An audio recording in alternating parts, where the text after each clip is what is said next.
जय श्री राम। बहुत बहुत स्वागत है आप सभी का एक बार फिर से आपके ही अपने YouTube चैनल पर। मैं पंडित आशीष शर्मा। आज हम बात करेंगे धनु राशि के जातकों के लिए नए संवत की शुरुआत के 3 महीने यानी अप्रैल, मई और जून 2025 आपके लिए कैसे हैं। यानी सभी 9 ग्रहों की स्थिति इन 3 महीने में परिवर्तित होगी, जिसमें मुख्य ग्रह शनि, गुरु, राहु, केतु का परिवर्तन भी रहेगा। इस परिवर्तन का आपके जीवन पर, आपके स्वास्थ्य, मान सम्मान, आपकी शिक्षा, प्रेम संबंध, विवाह, वैवाहिक संबंध, भाग्य, लाभ, करियर, नौकरी, व्यापार, धन, प्रमोशन, इन सब को लेकर क्या प्रभाव रहने वाला है, कौन सा ग्रह कब राशि परिवर्तन करेगा, उसका आपके जीवन पर क्या प्रभाव होगा, इसके बारे में विस्तार से जानकारी मैं आज आपको इस वीडियो के माध्यम से देने वाला हूँ। वीडियो में अंत तक बने रहिए। हो सकता है थोड़ा सा वीडियो लंबा हो, लेकिन कवर क्योंकि हमें इसमें सब कुछ करना है, इसलिए उसको हम एक एक प्लेनेट के बारे में धीरे धीरे करके आपको समझाने की भी कोशिश करेंगे, जिससे आपको वो चीज़ें ईजीली समझ में आए।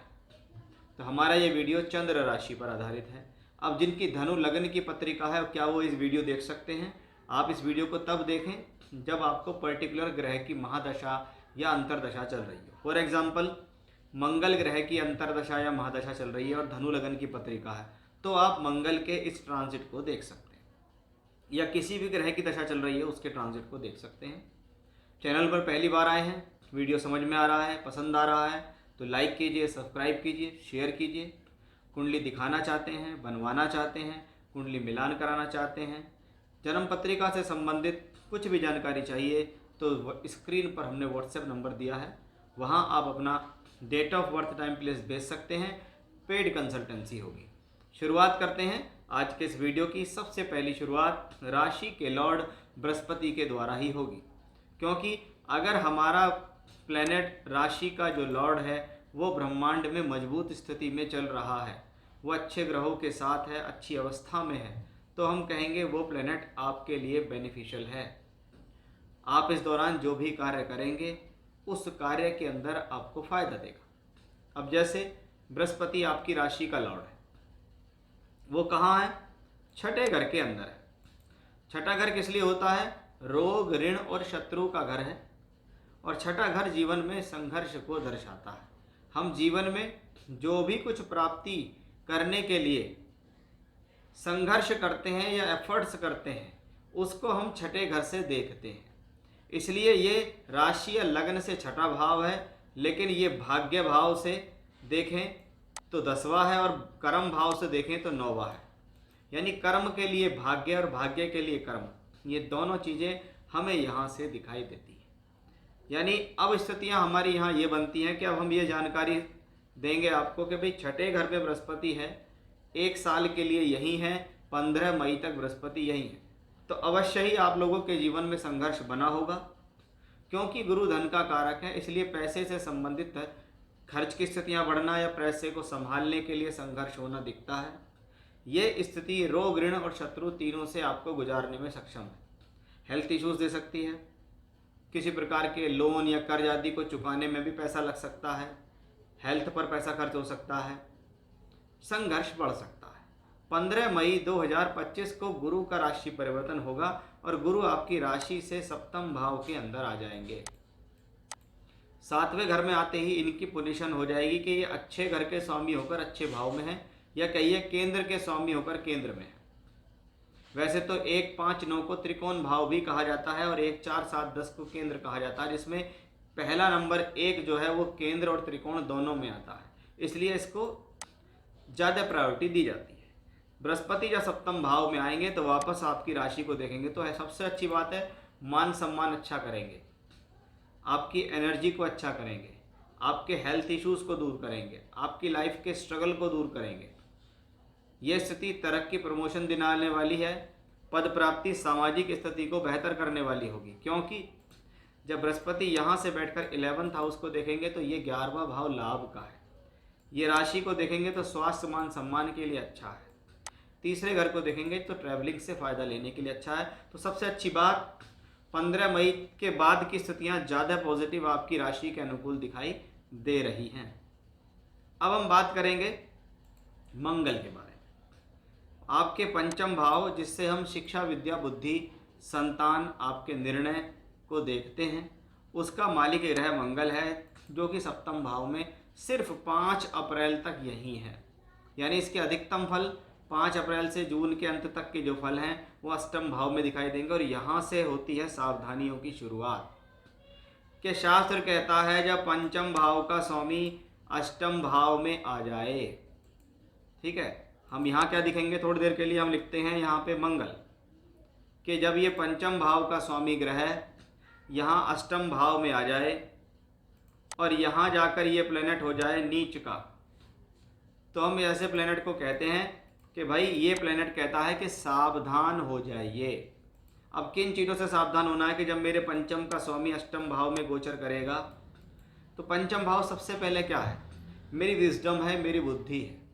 मेरी बुद्धि कुबुद्धि में ना बदले, मेरी बुद्धि से कोई गलत निर्णय ना हो, मैं जल्दबाजी में कोई नुकसान ना कर बैठूं, मैं किसी प्रकार के क्रोध में आकर किसी को अपशब्द ना बोल दूं, क्योंकि ये प्लेनेट मंगल चंद्रमा की राशि में नीच का होता है। इसलिए यहाँ ये एग्रेशन को भी प्रतीक करता है कि चंद्रमा से जब जब मंगल का साथ हुआ तब तब एग्रेशन निकला, क्रोध हुआ, जल्दबाजी हुई, एग्रेशन हुआ। ये कहाँ से आता है, ये इस मंगल से आता है। ये मंगल अष्टम भाव में है, ये मंगल नीच का होगा। आप अपनी बुद्धि से नुकसान ना करें, अपनी बुद्धि से लव रिलेशनशिप्स खराब ना करें, अपनी गलतियों से अपने जीवन के अंदर कोई ऐसा काम ना करें जो आपकी नौकरी या व्यापार पे कुछ नुकसान डालता हो। साथ ही साथ प्रेम संबंधों को संभाल के रखें, अन्यथा आप अपने प्रेम संबंधों को स्वयं ही खराब करेंगे। और कहा यही जाता है कि भैया अगर बुद्धि ठीक काम कर रही है तो सब कुछ ठीक है। तो ये विशेष सावधानी है पूरे 3 महीने, अगर बुद्धि ने ठीक काम किया तो ही सब कुछ ठीक है, अदरवाइज नुकसान आप अपने जिम्मेदार स्वयं होंगे। ये यहाँ से बैठ के मंगल ने पूर्ण रूप से दर्शा दिया है, इसका विशेष सावधानी है। अब आती हैं हम ऐसे एक पंचग्रह योग की बात करेंगे जो चौथे भाव में बन रहा है। इसमें सबसे पहला फायदा देने वाला प्लेनेट है शुक्र, क्योंकि ये शुक्र ग्रह यहाँ पर उच्चस्थ अवस्था में 1 जून 2025 तक बैठा है। ठीक है, 1 जून 2025 तक बैठा हुआ ग्रह शुक्र यहाँ उच्च का हुआ है। उच्च का होने का सीधा मतलब है कि उस प्लेनेट की जो आभाएं हैं, जो रश्मियां हैं, वो ब्रह्मांड में बेहतर है। चौथे घर में शुक्र को दिग्बली कहा गया, इसलिए ये उच्च का शुक्र चौथे घर में दिग्बली होने के कारण भूमि, जमीन, जायदाद, प्रॉपर्टी, सुख संसाधनों के लिए शुभ है।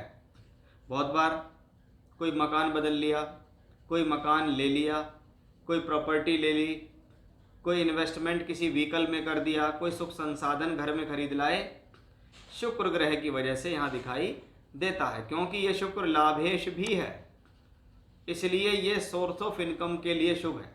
1 जून के बाद शुक्र यहाँ होंगे और यहाँ से 11th हाउस को देखेंगे, यानी लगातार 3 महीने सोर्स ऑफ इनकम की स्थितियाँ मजबूत हैं। लगातार 3 महीने धन की स्थितियाँ बेहतर हैं। इन लगातार 3 महीनों में जो पैसे की संबंधी समस्याएं हैं वो प्लेनेट ये नहीं आने देगा, साधन बनाए रखेगा। अगला प्लेनेट है बुध। ये बुध ग्रह हमारे सप्तम भाव, जिसको हम विवाह, वैवाहिक संबंध, पद प्राप्ति, नौकरी, व्यापार के लिए भी देखते हैं, तो दशम भाव कर्म कार्य क्षेत्र के लिए देखते हैं। उसका मालिक ग्रह बुध यहाँ बैठा है। 7 मई तक बुध नीच की अवस्था में है, केंद्र में है, उच्च के शुक्र के साथ नीचभंग राजयोग बना रहे हैं। इसलिए बुध ग्रह के ऊपर यहाँ कोई प्रॉब्लम नहीं है, वो नीच होते हुए भी अच्छे फल देगा, क्योंकि उसका नीचभंग करने वाला प्लेनेट शुक्र है, जो उसी के साथ उसी राशि में इन्वॉल्व है।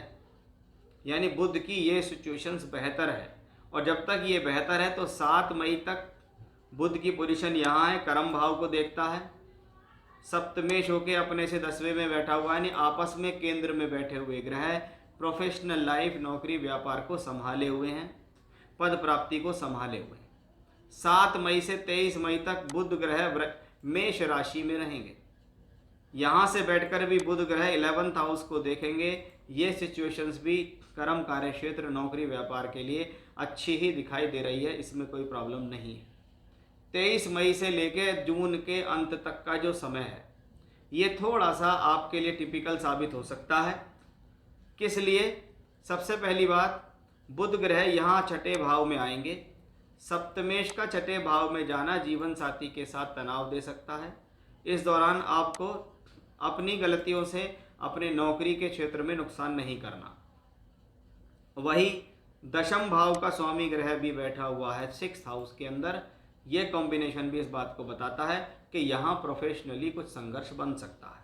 तो 23 मई के बाद थोड़ा सावधान होने की ज़रूरत आपको यहाँ बनती दिखाई दे रही है प्रोफेशनली। हमारे अगले प्लेनेट हैं शनि। हालांकि शनि से संबंधित वीडियो मैं पहले बना चुका हूँ, आगे भी आपको इसकी विस्तार से वीडियो मिलेगी। शनि का परिवर्तन आपके ऊपर शनि के ढैया के रूप में आता है। शास्त्र के अनुसार चंद्रमा से यानी राशि से चौथे घर में अगर शनि हो तो हम कहेंगे ये शनि की ढैया है। चौथा घर मेरे मन, सुख, शांति, परिवार की सुख शांति, पारिवारिक स्थिति, हमारा मन, हमारी माता के लिए देखा जाता है। उस चौथे घर में शनि बैठे हुए हैं। ये शनि चौथे घर में आए हैं, इसलिए ये मन के अंदर तनाव देने में सक्षम है। इसलिए ये स्थिति जीवन के अंदर मानसिक सुख शांति के ऊपर अभाव देने वाली भी दिखती है। शनि की ढैया क्योंकि चंद्रमा से चौथे घर में आई है, अपनी माता जी का स्वास्थ्य का ध्यान रखें। उनको कोई भी समस्या हो तो उसको सॉर्ट आउट करें। ये स्थिति आपके मन को नेगेटिव करने की सबसे पहली कोशिश करेगी। इसलिए देखा जाता है शनि की ढैया अगर राशि से चौथे घर की ढैया हो, जिसको हम कंटक शनि भी बोलते हैं, ये कंटक शनि आपके जीवन में पारिवारिक अशांति दे सकता है, मन के अंदर बेचैनी दे सकता है, माता के स्वास्थ्य को परेशानी दे सकता है, और एक तरीके से कहते हैं अशांति या शांति का अभाव होना यहाँ से दिखता है। तो इसके लिए थोड़ा सा आपको मेंटली रूप से प्रिपेयर होना पड़ेगा कि मैं अपने परिवार में ये नेगेटिविटी नहीं होने दूंगा, ये प्रॉब्लम नहीं होने दूंगा, उसका ध्यान रखना है आपको। शनि के बारे में और भी आगे बताएंगे, लेकिन वो डिटेल वीडियो अगली हमारी होगी। सूर्य ग्रह 14 अप्रैल तक ही यहीं पर दिखाई दे रहे हैं। 14 अप्रैल तक सूर्य क्योंकि राहु के साथ भी होंगे तो इसको बहुत अच्छा रिजल्ट हम नहीं मान सकते, खास तौर पे भाग्य के स्वामी के लिए। लेकिन ये भाग्य का स्वामी जब यहाँ पर आएगा पंचम भाव में, उच्च का हो जाएगा 14 अप्रैल से 14 मई, और 14 मई से 14 जून वृषभ में होगा। ये दोनों ही पोजीशन सूर्य के लिए अच्छी है, यानी भाग्य के लिए अच्छा, हायर एजुकेशंस के लिए अच्छा, बड़ी यात्राओं के लिए अच्छा, कॉम्बिनेशन एजुकेशनली प्रोफेशनली, भाग्य के लिए, धर्म के लिए, लाभ के लिए अच्छा। साथ ही साथ उच्च का होगा जिस दौरान उसके राजकीय क्रियाकलापों के लिए अच्छा, सरकारी कार्यों के लिए अच्छा, सरकारी लोगों के साथ संबंधों के लिए अच्छा है। कब से? 14 अप्रैल से 14 मई और 14 मई से 14 जून का सूर्य उच्चतम अच्छी स्थिति में दिखाई देता है। अब राहु केतु की बात करते हैं कि राहु और केतु 18 मई को राशि परिवर्तन करेंगे। और मैंने पहले भी बोला था कि अगर राहु और केतु 4 और 10 भाव पे एक्सेस बनाते हैं तो ये स्वभाव के अशुभ हैं। अगर ये चौथे घर में है तो घर परिवार सुख शांति का अभाव, माता के स्वास्थ्य को परेशान कर सकते हैं। तो वहीं दशम भाव में है तो गोपनीय शत्रुता, गोपनीय रूप से शत्रुओं द्वारा परेशान करना, गोपनीय रूप से कार्य क्षेत्र के अंदर अड़चन डालना, ये सब चीज़ें दिखाई दे रही हैं। अब राहु केतु का एक्सेस 18 मई को चेंज होने वाला है। केतु आएंगे 9th हाउस में, राहु आएंगे 3rd हाउस में। राहु की पोजीशन ज़्यादा बेहतर है क्योंकि राहु 3rd हाउस में है, अशुभ ग्रह तीसरे घर में शुभ है। शनि मित्र की राशि में है तो भी बढ़िया। तो तीसरे घर का राहु हिम्मत, मेहनत, साहस देगा, टूर ट्रैवलिंग यात्राओं से फ़ायदा देगा, कम्युनिकेशन से फ़ायदा देगा, सोशल मीडिया से फ़ायदा देगा, आपको हिम्मत साहसी बनाएगा, इन्वेंशन करने वाला बनाएगा, या आप अपनी तरफ से कुछ खोजी प्रवृत्ति के हो जाएंगे, ये राहु बताता है। लेकिन केतु 9th हाउस में है और सूर्य की राशि में है, इसलिए 9वें घर पे ग्रहण लगाएगा। तो सबसे पहले पिता के साथ संबंधों का ध्यान रखें। जब केतु 9th हाउस में आए तो पिता के साथ संबंधों खराब हो सकते हैं या पिता के स्वास्थ्य को समस्या आ सकती है, ऐसा भी हम इससे कह सकते हैं। क्योंकि केतु 9th हाउस में है तो वहाँ से संबंधित जो रिश्तेदार हैं उनको प्रॉब्लम दे सकता है ये प्लैनेट, तो उसका आपको खासा ख्याल रखने की ज़रूरत है। तो ये थे सभी वो 9 ग्रह जो कि अप्रैल, मई और जून के महीने में आपको क्या देंगे, कब परिवर्तन देंगे, क्या लाभ, क्या हानि और क्या सावधानी, इसकी पूर्ण जानकारी मैंने आज आपको इस वीडियो के माध्यम से दी है। जय श्री राम।